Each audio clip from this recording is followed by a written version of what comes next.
algo más de experiencia en esto. No, buenas tardes a todos. No sé si me escuchan bien. ¿Sí? Erika empezó su raconto en el año 2000. Yo lo tengo que empezar en el 2009 porque en Uruguay hasta el 2009 no sabíamos de qué nos estaban hablando. No, hasta ahí la presentación, pero no la voy a usar. Realmente no teníamos idea de a qué se referían con intercambio de información, estándares internacionales en materia de transparencia. Un día nos levantamos en abril del 2009 y nos enteramos de que la OECD nos había incluido en esa lista negra de la que habló Erika. Para que tengan una noción de la poca conciencia que tenía el gobierno y la gente en general de Uruguay sobre el tema, la razón por la que nos incluyeron en la lista negra, la diferencia entre la lista negra y la lista gris, la lista negra los países que no se habían comprometido a adoptar el estándar internacional, la lista gris de los que se habían comprometido pero todavía no lo habían implementado. Aparentemente a Uruguay le habían pedido el compromiso y se había llegado a firmar la carta de compromiso para enviar, pero no llegaron a enviarla a tiempo. Se trabó el correo. Entonces, 72 horas después de estar en la lista gris, pasamos automáticamente, de la lista negra pasamos automáticamente a la lista gris, porque lo que hicimos fue enviar la comunicación que ya estaba firmada. Pero no habían cosas más importantes que hacer en esos días que enviársela a la OECD. Entonces, ahí pasamos a la lista gris con el compromiso de adaptarnos a lo que era en ese momento el estándar en materia de intercambio de información, que implicaba firmar 12 tratados que tuvieran una cláusula de intercambio de información a requerimiento según el artículo 26 del modelo de la OCDE.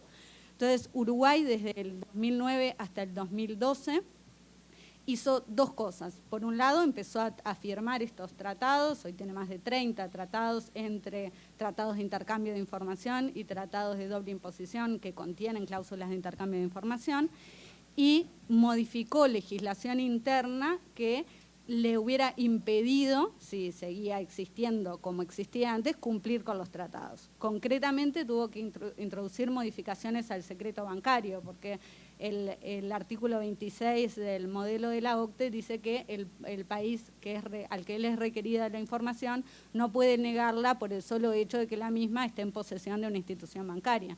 Uruguay tenía un secreto bancario muy, muy fuerte que siempre se podía enfrentar al fisco. Es decir, los bancos siempre debían, no solo podían, sino que debían enfrentar el secreto bancario frente a cualquier solicitud del fisco.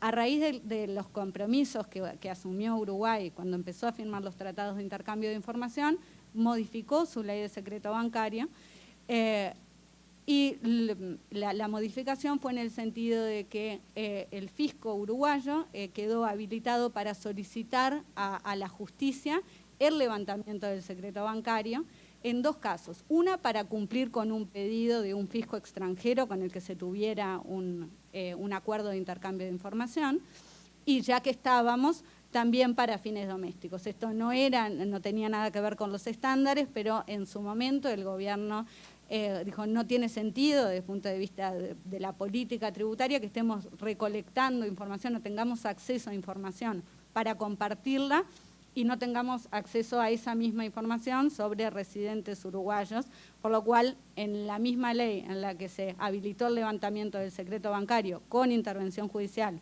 para cumplir con requisitos de información de fiscos extranjeros con los que tuviéramos tratados, se le dio la misma posibilidad a la autoridad fiscal uruguaya, la DGI, para cumplir con fines domésticos. Pero con intervención judicial, que se suponía que era la garantía de los derechos de los contribuyentes frente a un pedido de estas características.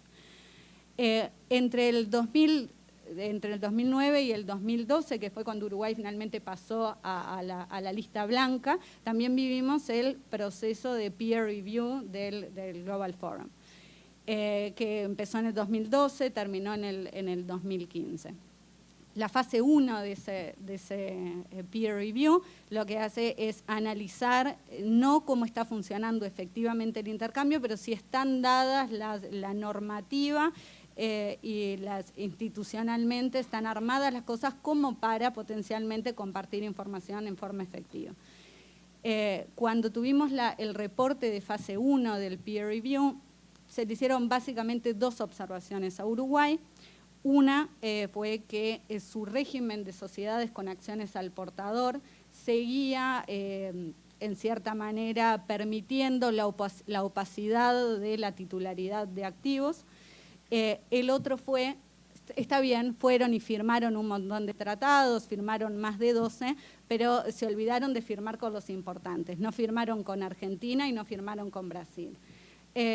La verdad es que eso, no firmaron con Brasil. Brasil no nos pedía un tratado. Argentina estaba insistiendo desde hacía ya unos años por la firma de un tratado de intercambio de información. La reacción del gobierno en ese momento fue, una vez más, salir a cumplir con esas observaciones. Entonces, modificó el régimen de acciones al portador en Uruguay. No las eliminó las acciones al portador, pero lo que hizo fue crear un sistema de registro, de reporte de la titularidad de acciones al portador en el Banco Central del Uruguay, con acceso a ese registro al fisco para el caso de vuelta, de que tuviera que compartir información con fiscos con los que tuviera tratados o para fines domésticos. Con respecto a Argentina y Brasil, firmó enseguida tratados de intercambio de información con Argentina y con Brasil. Con Argentina enseguida quedó vigente el tratado porque se aprobó por el Parlamento y Argentina lo aprobó rápidamente. Con Brasil, como señalaba Erika, todavía no está vigente, pero por el lado de Brasil. Uruguay lo firmó y lo aprobó. Unos años después, pero lo aprobó. Brasil todavía tiene pendiente la aprobación parlamentaria. Hubo otras cosas el Senado. Estaban ocupados en otras cosas, está bien, pero digamos, desde Uruguay ese tratado está pronto, está firmado y está aprobado por el Parlamento y entrará en vigor cuando Brasil termine con el proceso de internalización del mismo. ¿No?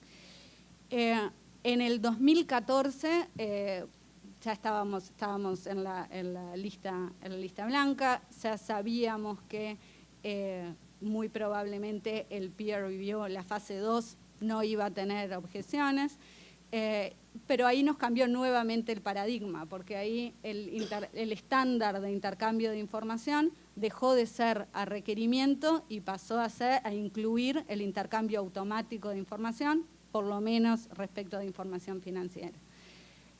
Así que nuevamente Uruguay se vio forzado, es una elección libre, digamos, forzado por la presión de la comunidad internacional a adaptarse a este nuevo estándar y se convirtió en el 2014 en Early Adopter del Common Reporting Standard, que primero fue Early Adopter propiamente, digamos, con un compromiso de empezar a tener intercambios de información automáticos efectivos en el 2017. Un año después vieron que no le iban a dar los tiempos para implementar los cambios y difirieron el compromiso, que es el que hoy está vigente, a septiembre del 2018, que es el compromiso vigente de Uruguay de comenzar a tener intercambios efectivos, automáticos de información financiera para septiembre de 2018. Para cumplir con con estos nuevos compromisos internacionales, nuevamente Uruguay tenía que tramitar de alguna manera cambios a su normativa interna. Por un lado, tenía que decidir cuál era el mecanismo jurídico internacional a partir del cual iba a compartir la información en forma automática, y lo hizo a través de la firma de la Convención de Asistencia Mutua que mencionaba Jorge. La firmó en junio de este año en París, la mandó a la aprobación del Congreso en el 1 de agosto y el 29 de agosto ya fue aprobada la Convención Multilateral de Asistencia Mutua, lo cual está en el último proceso antes de la entrada en vigor, que es el de comunicación al propio secretariado de la Convención, de que Uruguay ya es parte de la misma. Con estos nuevos compromisos internacionales, nuevamente Uruguay tenía que decidir cuál era el mecanismo jurídico internacional a partir del cual iba a compartir la información en forma automática, y lo hizo a través de la firma de la Convención de Asistencia Mutua que mencionaba Jorge. La firmó en junio de este año en París, la mandó a la aprobación del Congreso en el 1 de agosto y el 29 de agosto ya fue aprobada la Convención Multilateral de Asistencia Mutua, lo cual está en el último proceso antes de la entrada en vigor, que es el de comunicación al propio secretariado de la Convención, de que Uruguay ya es parte de la misma. la Convención habilita el intercambio automático de información, pero requiere un acuerdo específico entre los países para tener un intercambio automático efectivo de información. La preferencia de la OCDE, ya lo ha manifestado, es que este intercambio automático se gestione también en forma multilateral a través del convenio de autoridades competentes. Es probable que Uruguay vaya por ese camino y firme el convenio de autoridades competentes para el intercambio de información automática en materia financiera. El gobierno todavía no ha decidido si va a ir por ese camino, o por lo menos no lo ha anunciado públicamente, si va a ir por ese camino o va a ir por el camino de tener un acuerdo bilateral con países seleccionados de entre los que firmaron la Convención Multilateral. Es correcto lo que decía Jorge respecto al nivel intensivo que tiene el intercambio de información en el marco de la Convención, la posibilidad de gestionar el cobro de deudas de otros fiscos o de tener inspecciones, auditorías en territorio extranjero. En el caso de Uruguay eso no va a suceder porque Uruguay presentó reservas a todas estas posibilidades dentro de la Convención, es decir, admitió el intercambio automático, pero no admitió prestar asistencia en materia de cobro, ni prestar asistencia en medidas cautelares, ni la presencia de inspectores extranjeros en nuestro territorio o el envío de inspectores uruguayos a otros países, con lo cual esa intensidad de la que les hablaba Jorge se ve un poco mitigada en el caso de Uruguay. Y lo otro que tuvo que hacer es gestionar modificaciones ya a la normativa interna propiamente dicho. Preparó un proyecto de ley, el Poder Ejecutivo, que está actualmente a consideración del Congreso uruguayo, en el que se habilita el intercambio automático de información, levantando el secreto bancario, ahora sí, sin intervención judicial, de las entidades financieras que le van a tener que reportar al fisco uruguayo, a la DGI uruguaya, a fin de cada año, los saldos y las rentas de las cuentas detentadas por las entidades financieras que operen en Uruguay. Nuevamente, como había pasado con la primera modificación al secreto bancario, el gobierno aprovechó y va a pedir la misma información para no residentes que para residentes, lo cual significa que la autoridad fiscal uruguaya, a partir de la entrada en vigencia de esta norma, va a recibir toda la información de los saldos y rentas de cuentas bancarias en Uruguay, de cualquier no residente que sea titular de una cuenta, eventualmente de los beneficiarios finales en algunas circunstancias específicas que todavía tenemos que esperar a la reglamentación, pero también de los residentes en Uruguay para fines domésticos. Cuando estaban preparando este proyecto de ley, surgió el escándalo de Panama Papers. Nosotros con el escándalo de SwissLeaks, HSBC, no había pasado nada en Uruguay. Cuando Panama Papers parecía que no iba a pasar nada en Uruguay y después cambió la situación. Lo primero que supimos fue que Uruguay aparecía como un centro importante de gestión y venta de sociedades offshore. Eso no sorprendió a nadie porque desde hace muchos años Uruguay era una especie de booking center para tramitar venta de sociedades offshore para la región. Entonces, la primera reacción del gobierno fue, esto no es un tema nuestro, sabemos que Uruguay aparece, pero es algo coyuntural, es algo que no tiene relación con un interés del fisco uruguayo. Lo cierto es que días después dijo, bueno, está bien, pero en realidad quiero ir a ver qué tanto es así, está esta información disponible, la quiero usar y después de verla voy a ver cuáles son las medidas que tomo. A raíz de eso se creó una unidad investigadora de personas físicas, de individuos en la DGI uruguaya, que hasta ahora no existía, que ya empezó a hacer las primeras auditorías. Estamos en las primeras etapas, la DGI ha anunciado que ya han existido reliquidaciones tributarias en base a estas inspecciones, pero lo cierto es que no tienen más de 1 mes, 2 meses de antigüedad, con lo cual tenemos que esperar todavía para ver realmente cuál va a ser el impacto. El impacto más significativo, creo, fue a que aprovecharon, y en este mismo proyecto de ley en el que estamos cambiando la legislación para poder tener un intercambio automático de información en el futuro, se incluyeron una serie de normas para desincentivar la utilización de sociedades offshore en Uruguay a través de una sobrecarga en el nivel de tributación que tienen actualmente. Eso va a afectar tanto el impuesto al patrimonio para las sociedades offshore de baja tributación que tengan activos en Uruguay, que hoy pagan un 1.5 de impuesto al patrimonio, van a pasar a pagar un 3%, o sea, el doble del impuesto actual, y un aumento también del 100% de la tasa de impuesto a la renta que pagan, que va a pasar del 12% al 25%, y normas tendientes a evitar que a través de la utilización de sociedades offshore que tengan activos con base en Uruguay, uno pueda transferir indirectamente los activos en Uruguay a través de ventas más arriba en la cadena de titularidad sin pagar impuestos. Eso también va a quedar alcanzado por impuestos en Uruguay ya a partir de la entrada en vigencia de esta norma, que se espera que sea aprobada en breve y de cualquier manera antes del 31 de diciembre de este año.